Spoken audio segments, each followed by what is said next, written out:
live in interesting times. For the headlines, President Donald Trump has threatened to pull the United States out of the World Trade Organization if it does not shape up. Deposed Australian Prime Minister Malcolm Turnbull officially resigned from Parliament on Friday, sparking a by-election for his Sydney seat that could threaten the government's slim one-seat majority.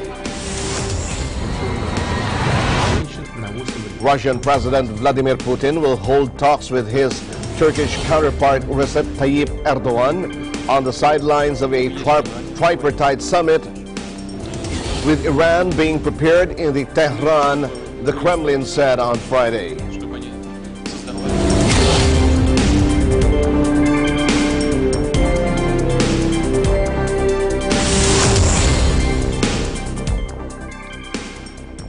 We welcome our viewers here in the Philippines and around the world. Good evening, everyone. I'm Sam Cepeda.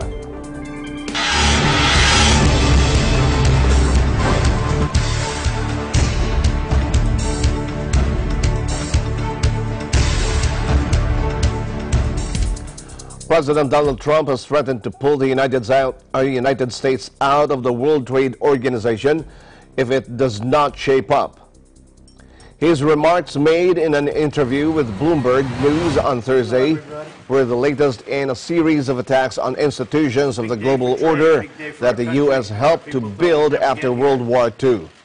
Trump, who was previously criticized the WTO's dispute settlement system as being unfavorable to the U.S., said Washington had rarely won a lawsuit there, although things began changing last year. In the last year, we're starting to win a lot, he said. You know why? Because they know if we don't, I'm out of there.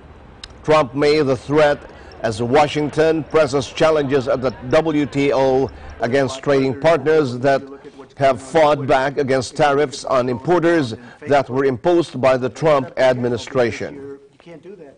Traffic, Deposed Australian Prime Minister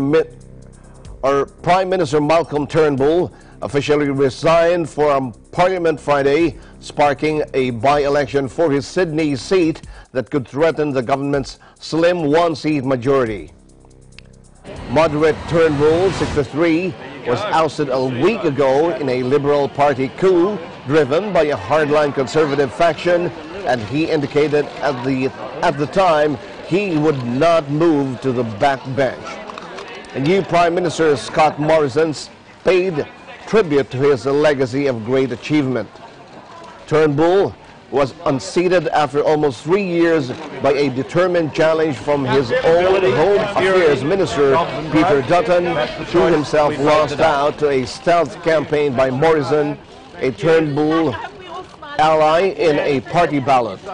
His departure will trigger a by-election for his Sydney seat, potentially in early October, leaving Morrison in a precarious position with no majority for 2 sitting weeks of Parliament.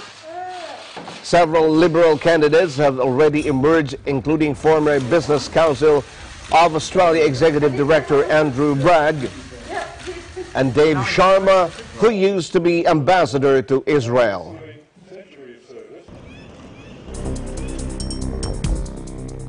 In other top story, Russian President Vladimir Putin will hold talks with his Turkish counterpart Recep Tayyip Erdogan on the sidelines of a tripartite summit, with Iran being prepared in Tehran, the Kremlin said on Friday. According to Turkish media, the president of Iran, Russia and Turkey will meet for a third summit seeking an end to the Syrian conflict on September 7. Private NTV television originally reported the summit would be held in the northern Iranian city of Tabriz.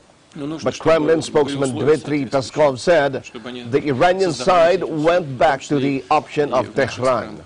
Peskov said the tripartite talks are being prepared in Tehran. It is therefore natural for Putin and Erdogan to use this tripartite format in order to continue their bilateral relations. A major item on the summit agenda is expected to be the rebel-held northwestern Syrian province of Idlib, which President Bashar al-Assad wants to recapture to crown a string of military successes. As far as Syria is concerned,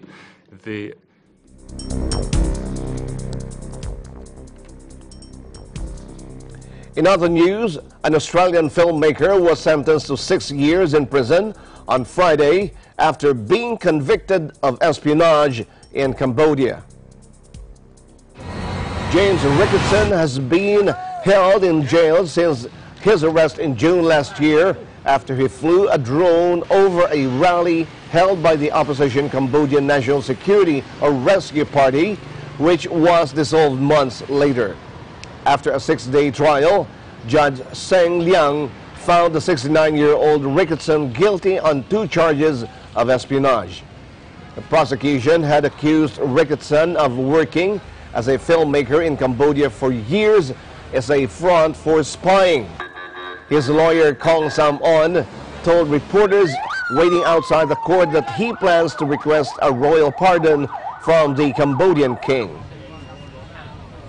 ការដេញដោលរយៈពេល7 ថ្ងៃកន្លងមកនេះយើងឃើញថាមានផុសតាងតិចតួចមែនទែនសម្រាប់ដាក់បន្ទុកលោកជេមដែលថាលោកជេមជាភ្នាក់ងារសម្ងាត់ឬក៏ជាអ្នកស៊ើបការយោការដើម្បីធ្វើឲ្យប៉ះពាល់ដល់ការការពារជាតិឬក៏ជា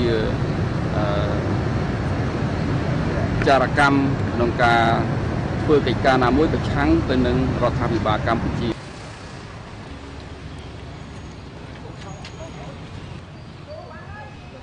Earlier this week, 14 opposition lawmakers and activists jailed before the election were released after sending apology letters to Hun Sen, which the premier said he sent on to the monarch. Calling the result devastating, Ricketson's son, Jesse, said he could not comment on whether an apology letter to Hun Sen was forthcoming to secure his father's release.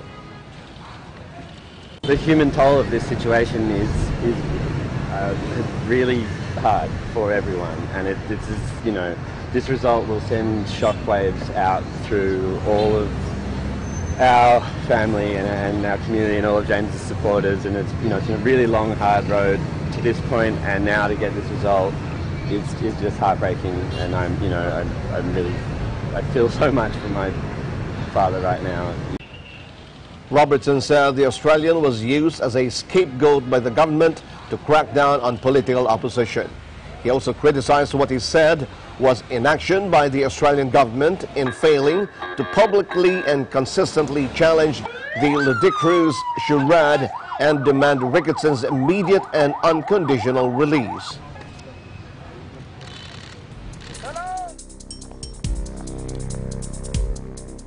U.S. groups representing survivors of sexual abuse by Catholic priests called Thursday on the Vatican to publish a list of clerics accused of sexual assault.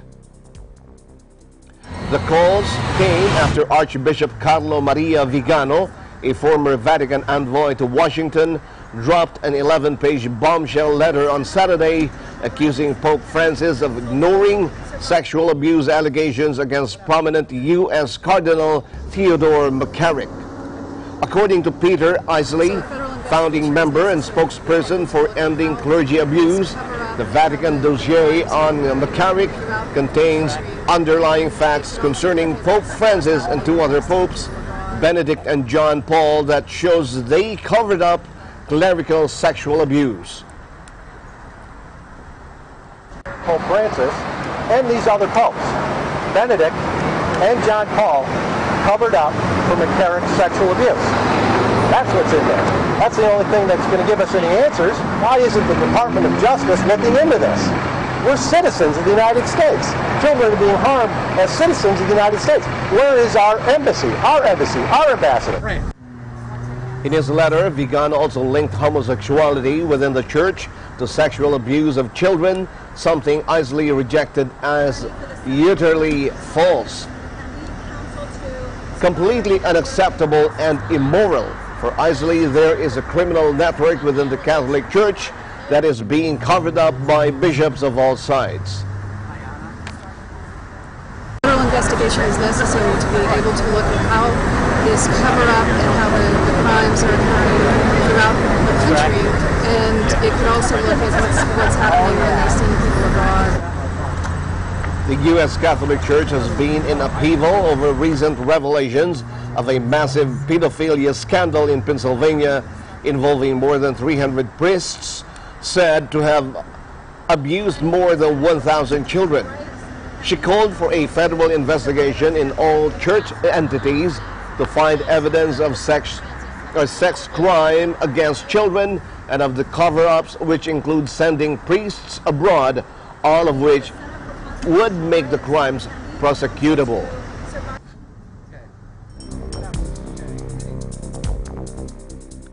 Two people were hurt during a stabbing incident at Amsterdam's busy Central Station on Friday morning, with the alleged attacker shot and wounded, according to Dutch police.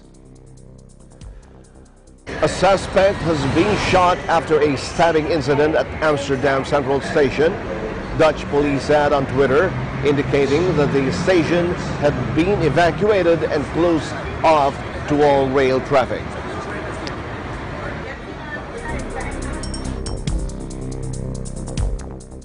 At least 27 people have been killed and nearly 100 wounded in several days of fighting between rival militias near the Libyan capital, the health ministry said Thursday. The clashes broke out on Monday in suburbs south of Tripoli and continued into Wednesday evening after a truce collapsed, despite an appeal on the United Nations for calm. The health ministry said at least 27 people were killed and 91 were wounded on the fighting, most of them civilians.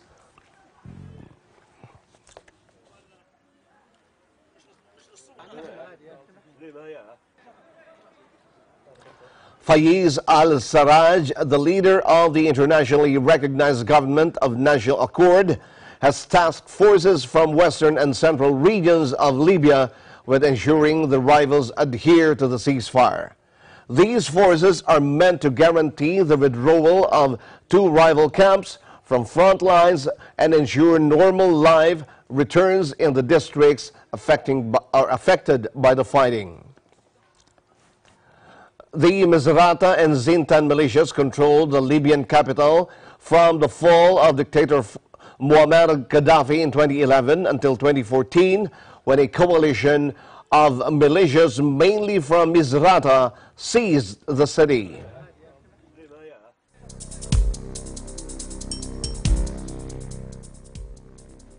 Floods from a dam breach in central Myanmar has left 4 people dead and 3 missing.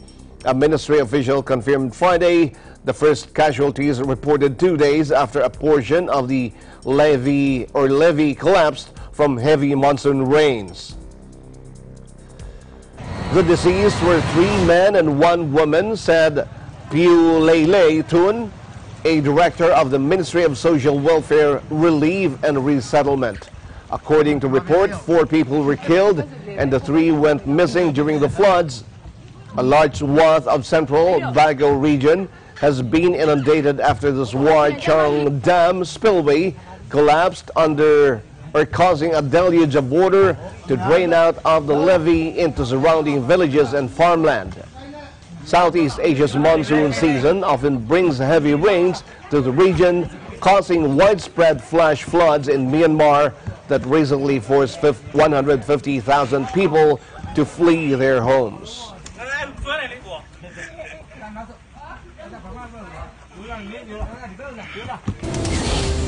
More news will be coming your way when Eagle News International returns.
sinasabi, hilo-hilo na ako sa kanya. Ano po ba relevance ng mga dam?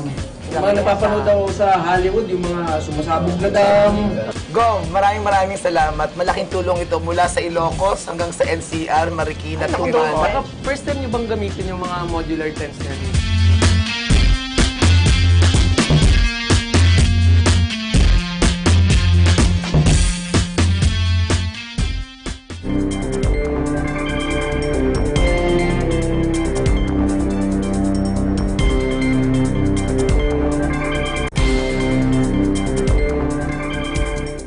London's new train line, which was set to open through the city centre in December, has been put back for nearly a year, the Mammoth Crossrail project announced Friday. The Elizabeth Line, 10 years in the making and set to add 10% to central London's rail capacity, will now open in the third quarter of 2019, Crossrail said. The Crossrail chief executive Simon Wright said they have made huge progress with the delivery of this incredible project, but they need further time to complete the testing of the new railway.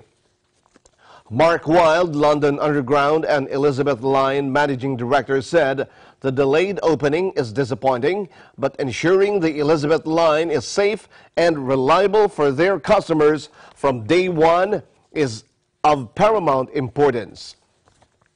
The Elizabeth Line will appear in purple on the famous London Underground train map.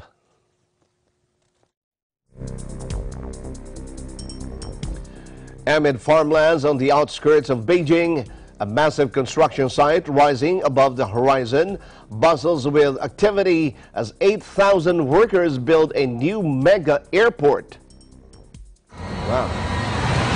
Aimed at easing passenger load from Beijing's other two airports, Daxing International Airport is scheduled to become operational in June 2019, said Li Jianhua, Vice Chairman of Beijing City Planning New Airport Construction.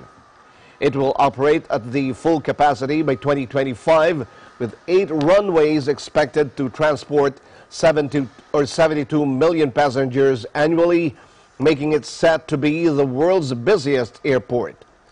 The International Air Transport Association has forecast that by 2020, existing airports in Beijing, Manila, and Singapore will have reached full capacity.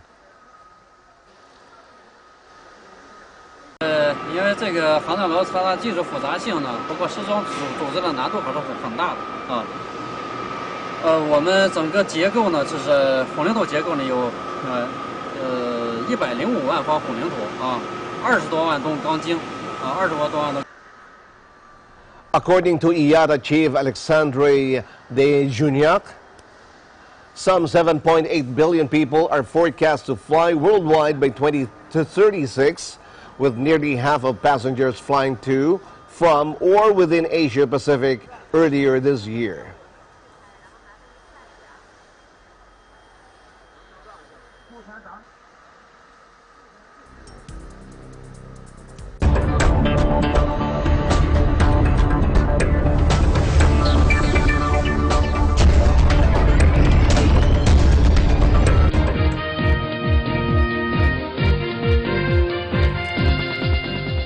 With Friday's deadline fast approaching, talks continued late into the night on Thursday without reaching a deal between Canada and the U.S. on an overhaul of the North American Free Trade Agreement. Canada's Foreign Minister Chrystia Freeland held 4 meetings Thursday with the U.S. Trade Representative Robert Lighthizer to try to bridge differences to preserve the 3-nation trade pact with the U.S. and Mexico. But after the last meeting ended, Freeland told reporters they still don't have a deal. Non, nous n'avons pas un accord. We had a brief conversation with Ambassador. I had a brief conversation with Ambassador Lighthizer and his team. I had a couple of things to say, and we'll reconvene in the morning.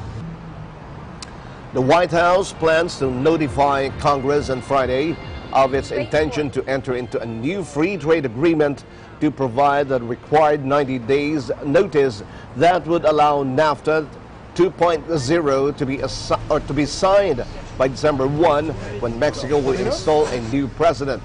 President Donald Trump has threatened to leave Canada on the sidelines since announcing a breakthrough with Mexico on Friday, but the U.S. President and Canadian Prime Minister Justin Trudeau both have expressed optimism a deal is close.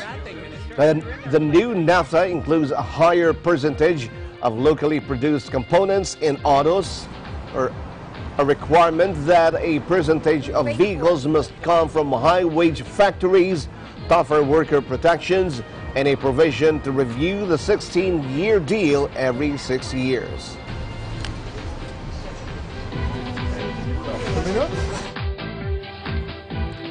Malaysia will reimpose the so-called Sales and Services Tax, or SST, starting September 1, after the government led by Prime Minister Mahathir Mohamad repealed an unpopular goods and services tax earlier this year. Under the SST, the tax on the sale of goods will be between 5% and 10%, while tax on services will be 6%. Some exemptions include restaurant with less than 1.5 million ringgit in annual revenue, or that's $370,000, while a total of 5,443 consumer items are exempted from the tax, including daily food items, poultry, meat and fish, sanitary pads, newspapers, and motorcycles up to 250 cc, and bicycles, private hospitals, and domestic flights. According to the government, 85% of businesses in Malaysia will be exempt from the tax, and small businesses will not be affected by it at all.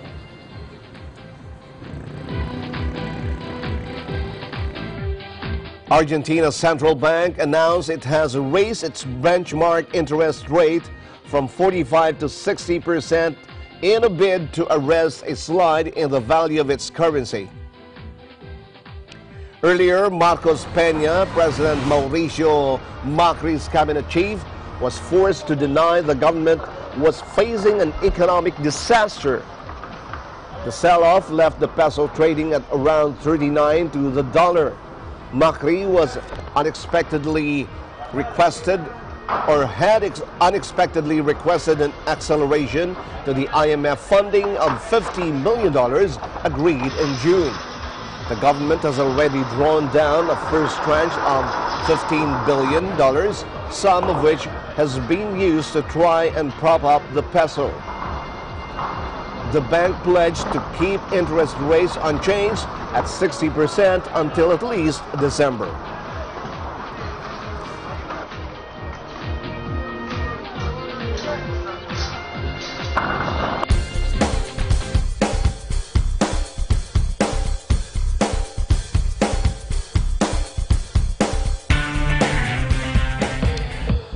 A robot submarine able to hunt and kill the predatory crown of thorn starfish devastating the Great Barrier Reef was unveiled by Australian researchers on Friday. Scientists at Queensland University of Technology said the robot, named the Ranger Bot and developed with a grant from Google, would serve as a robo-reef protector for the vast World Heritage Site off Australia's northeastern coast. The Ranger Bot has an 8-hour battery life and computer vision capabilities, allowing it to monitor and map reef areas at scales not previously possible.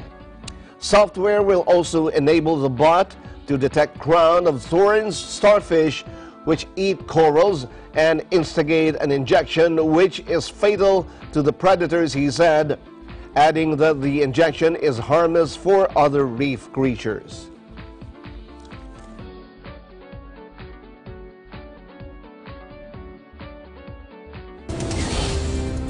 We'll be back with more news right after this break.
sa lahat ng TV shows. Para ugaliin ng pamilya ang responsableng panonood. Teamwork tayo, parents! Rated G, good for all. Oops, rated PG. Dapat may mga magulang para sagutin ang mga tanong ng kabataan. Grabe, rated SPG, maselan! Itan ang paggabay. Pag rated MTRCB, rated responsable.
Vulnerabilities for women and children, which we really want to look after because they're such an equal component of society. ASEAN's Commission on the Promotion and Protection of the Rights of Women and Children, active in all 10 member states, works to see women are treated equally and children everywhere are protected. All 10 nations within ASEAN have signed on to a declaration to end violence against women and children, ensuring their citizens can live freely and safely. It sets the benchmark of what can be done and should be done. Hopefully we can create a society that is better for women and for children and for families pretty much all over ASEAN. And by focusing energy on education, ASEAN provides a brighter future filled with opportunities for our children, and that benefits all of us.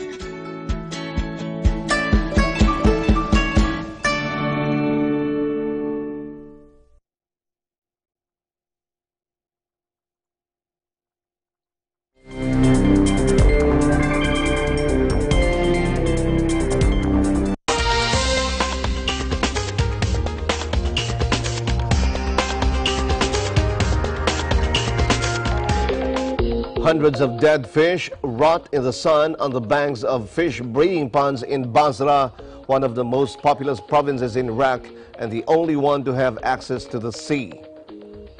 After conducting a test of the salinity of the water drawn from the nearby Tigris River, it was found out that the salinity was at 15 milligrams per kilo, way too high from normal level, which is between 1 and 1.5 milligrams. As the salinity of the water continues to rise, additional waste from the Tigris and Euphrates, which flow from the country's sewage water, as well as pollution from the oil industry and neighboring Iran's petrochemical industry, is adding to the problem. The health department ensures that it is managing the crisis, but is worried about a deterioration in the situation or even the appearance of cholera.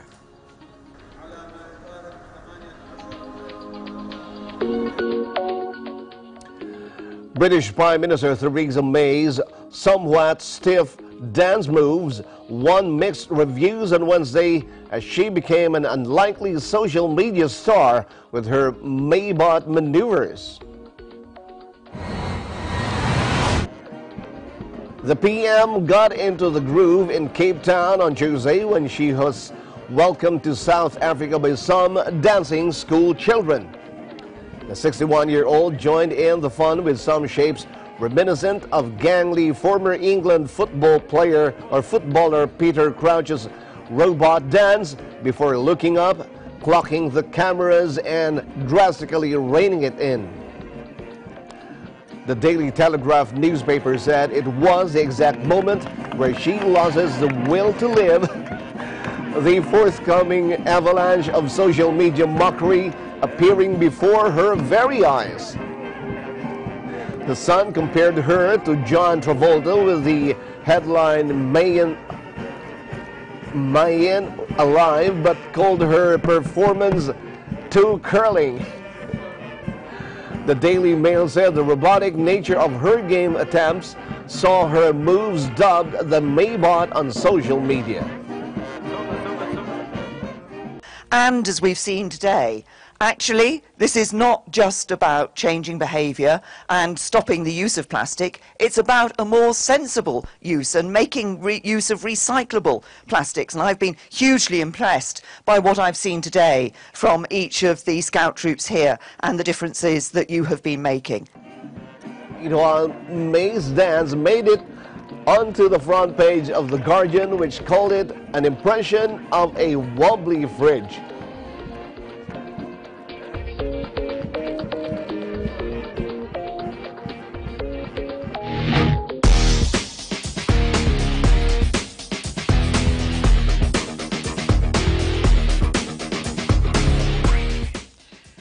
In NBA, David West, a power forward who played 15 seasons in the NBA and won titles with the Golden State Warriors the past 2 seasons, announced his retirement Thursday on social media.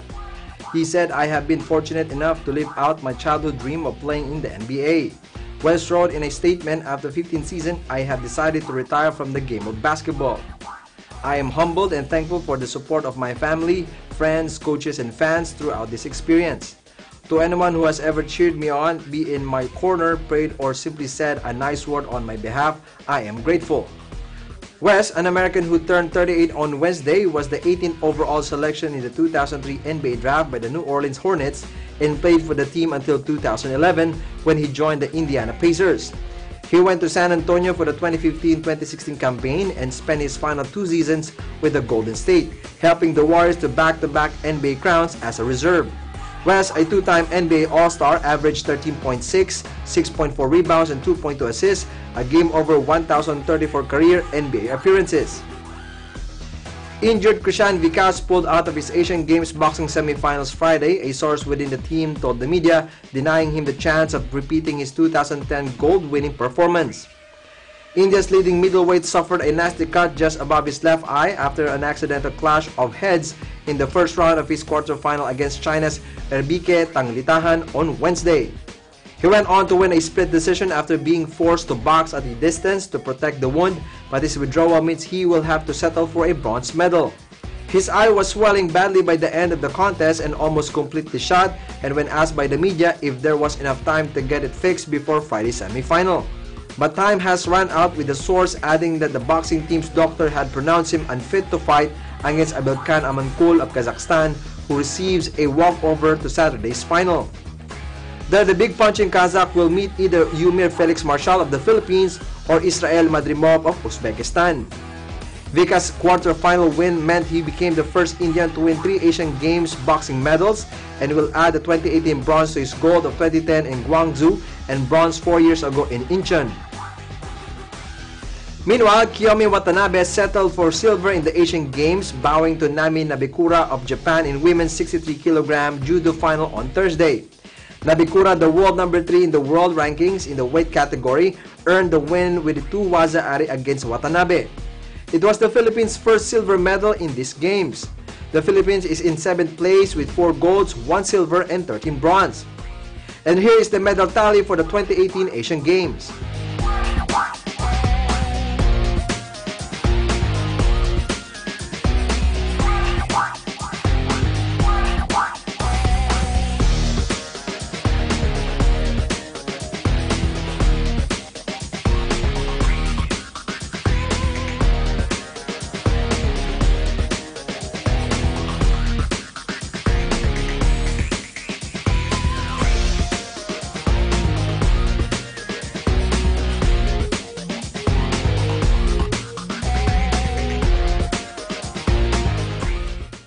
These are the stories for EN Sports. I'm Ben Bernaldez and I'm 1 with 25.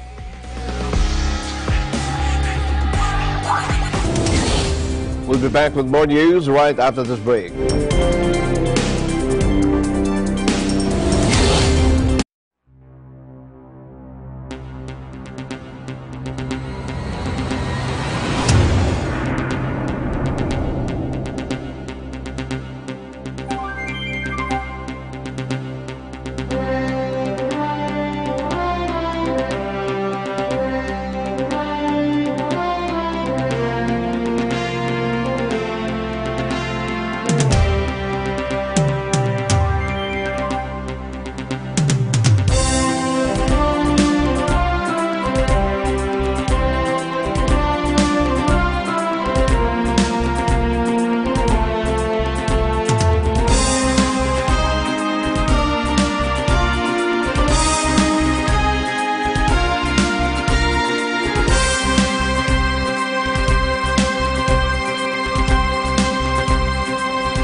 Festival is calling for submission of video entries. The theme is Everyday Heroes. Winners will represent the Philippines. Deadline is on September 21. For details, visit or contact the following.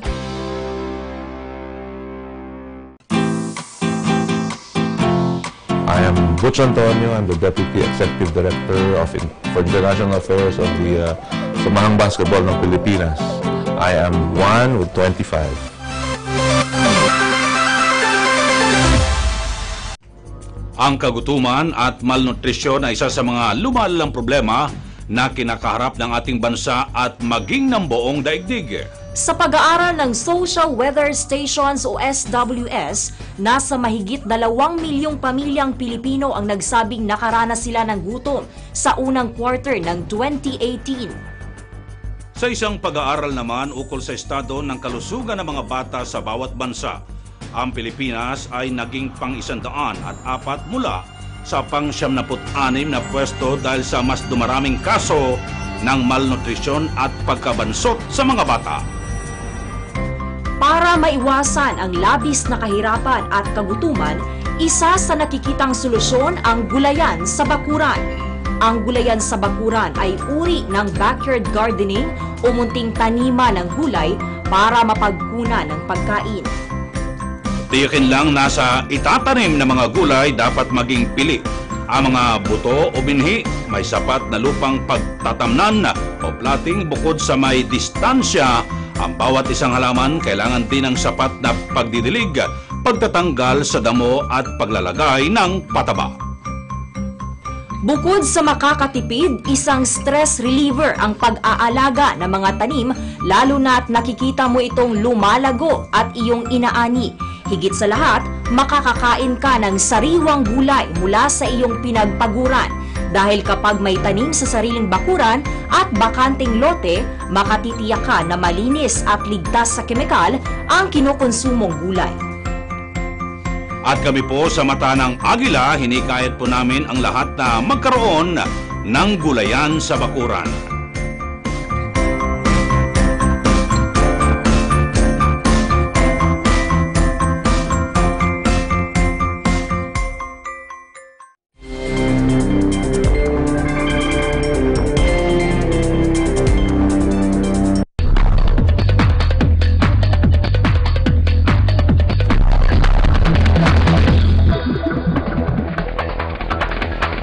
Spectacular concert celebrating the life and extraordinary career of Aretha Franklin brought thousands of joyful fans to their feet in Detroit Thursday, honoring the Queen of Soul on the eve of her funeral. More than 40 artists took to the stage at what was billed a people's tribute to the Queen, powering through some of her greatest hits 2 weeks after her death in her Michigan hometown. The U.S. music icon, beloved by millions around the world, died of cancer on August 16, closing the curtain on a glittering 6-decade career that made her one of America's most celebrated artists. The concert spanned the R&B, gospel, jazz, and blues, even classical genres in which Franklin excelled. Her grandchildren spoke briefly, delivering heartfelt thanks on behalf of their family and grandmother. She influenced generations of female singers from the late Whitney Houston to Beyoncé with unforgettable hits including Respect, Natural Woman, and I Say a Little Prayer.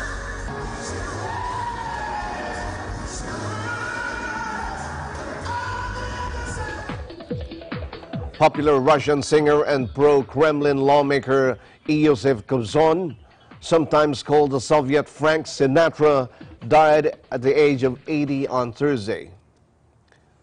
Born in Ukraine's Donbas region to Jewish parents, Kobzon began his career in 1959 and was most popular in the 1970s and 80s. Kobzon won a competition to perform in front of Stalin in the Kremlin with a children's choir as a 10-year-old boy. He also performed in front of Soviet leaders Nikita Khrushchev and Leonid Brezhnev. With his velvety baritone voice, Kobzon achieved wide acclaim with militaristic songs like Victory Day and lyrical ballads. President Vladimir Putin sent a message of condolences to Kobzon's family, the Kremlin said. A former member of the Soviet Communist Party, Kobzon was an MP for the ruling United Russia Party since 2003 and became an outspoken supporter of Putin. Общаясь вот с этой атмосферой.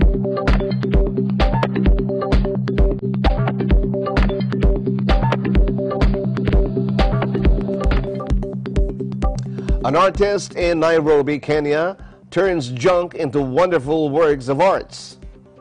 29-year-old Evans Lure studied painting, but little by little, he swapped his brushes for a more original art or art form like sculptures, pictures, and even jewelry.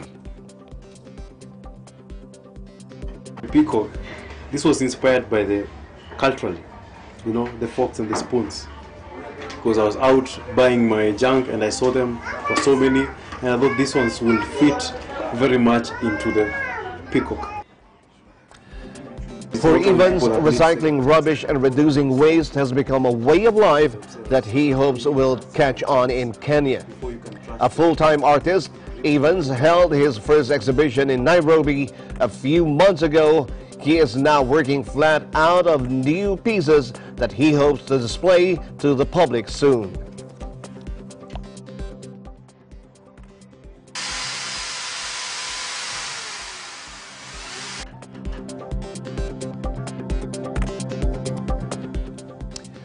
Serbian grill master successfully flipped a meat patty weighing more than 66 kilos in the southern city of Leskovac, Serbia. The world's biggest Serbian-style burger, known as Pljeskavic, was made during the annual barbecue festival in the city. The griller says the most complicated part in making the biggest Pljeskavica is the grilling and the flipping. Wow. The challenge was that the 66-kilo burger should not break and it shouldn't wrinkle. Najkomplikovanije u upravljanju najveće pljeskavice je pečenje i zatim okretanje. Ako je uspešno okrenemo, znači pobedili smo. Ne sme da nam pukne, ne sme da se nagužva.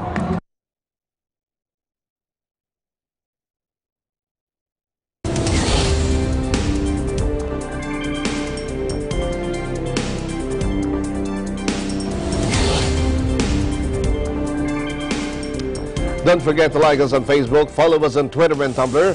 Also check out our boards on Pinterest and pictures on Instagram.